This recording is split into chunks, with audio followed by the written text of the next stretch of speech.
Time now to check out your forecast. The first 20 meteorologist Cam Tran. Cam, of course, you've been tracking the temperatures here locally, but there's that thing swirling out in the Gulf you also have to pay a lot of attention to. That's right. That thing swirling in the Gulf is now Tropical Depression 2. It was upgraded late this morning, and it also could become Tropical Storm Bertha by tomorrow. As we take a look at the 5 o'clock update, winds of 30 miles per hour, pressure about 1,010 millibars. And one thing that sticks out to me is it is not moving. Also, as we take a look at the satellite imagery, see this big gap right here in the middle or in the northern fringe of the storm. One of the reasons why it's not going to be Bertha, at least tonight, it's because there's still quite a bit of dry air getting entrained into the system. So let me show you here. Here's a look at our water vapor satellite. This looks at the moisture in the upper levels of the atmosphere. You see where you see that orange, that's where that dry air is getting sucked into the system. Remember, tropical systems don't like dry air. It prevents them from strengthening. And so until TD2 can get over this dry slot, I don't think it's going to be Bertha today. The second thing I noticed, it is not moving. So why is this system stationary right now? It's because it's wedged between two areas of high pressure, one over the central U.S., the second one over the western Atlantic. So it's kind of stuck between the two. But as we go into late day Tuesday and Wednesday, eventually this one over the United States is going to meander eastward, and that's going to start picking up.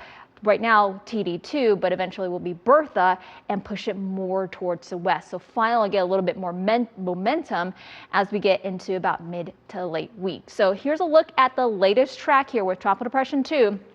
Again, from now through about Tuesday, it just pretty much stays in place here in the northeastern Gulf. But watch what happens as we go to Wednesday, Thursday, and Friday. It starts to make that curve more towards the west. You can see by Friday, right now, the cone has it over Texas and Louisiana. So this is moving away from central Florida, but that doesn't mean we won't see any indirect impacts. We could still see some of the far rain bands with this system, bringing us some light showers and thunderstorms tonight into Monday into Tuesday morning. And here's a look at the rain accumulations. You can see most of it is going to be over the Florida Panhandle and well to our west and also in the eastern Gulf. Live look outside this afternoon. Here's a look at Daytona Beach where all is quiet now, but here you go. You see Tropical Depression 2 just spinning out to our west here, and you can see the far outer rain bands really just bring us some light squally weather this afternoon. Here's a closer look. We actually have a strong thunderstorm right now over in Palm Coast as well as Flagler Beach there in Flagler County until about 6:30 tonight, dropping a bit of heavy rain and some gusty winds there about 40 to 50 miles per hour. Down to the south, Yeehaw Junction, rumbles of thunder there. This is eventually heading to the north and out towards the west here along I-75 in Sumter County. We're still in the Villages, Rutland, Lake Panasoffkee, getting in some of those rain bands associated with Tropical Depression 2. So again, because this is just sitting there, we're going to continue to see these on and off bands even into the overnight hours. So that's why I kept the rain chances around even into tonight. Not a huge rain chance, but just don't be surprised if you get a band of showers right over your neighborhood as we go into tonight and into tomorrow.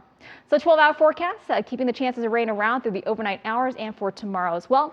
Temperatures right now 84 in Orlando, 88 in Leesburg, currently 88 in the Villages. And looking ahead for your back to work Monday, if you happen to have tomorrow off, tomorrow will be a good pool forecast day. Again, I still have that chance of rain around a 40% chance thanks to those, again, rain bands associated with TD2. Take a look at your Central Florida certified most accurate 7-day forecast. As that tropical system moves away from us, that is actually going to bring us drier air by mid to late week. So look at that. Wednesday, only a 10% chance of rain. Thursday, Friday, 20% coverage. But boy, do we pay for it in terms of the heat. Highs will be in the upper 90s. Back to you guys.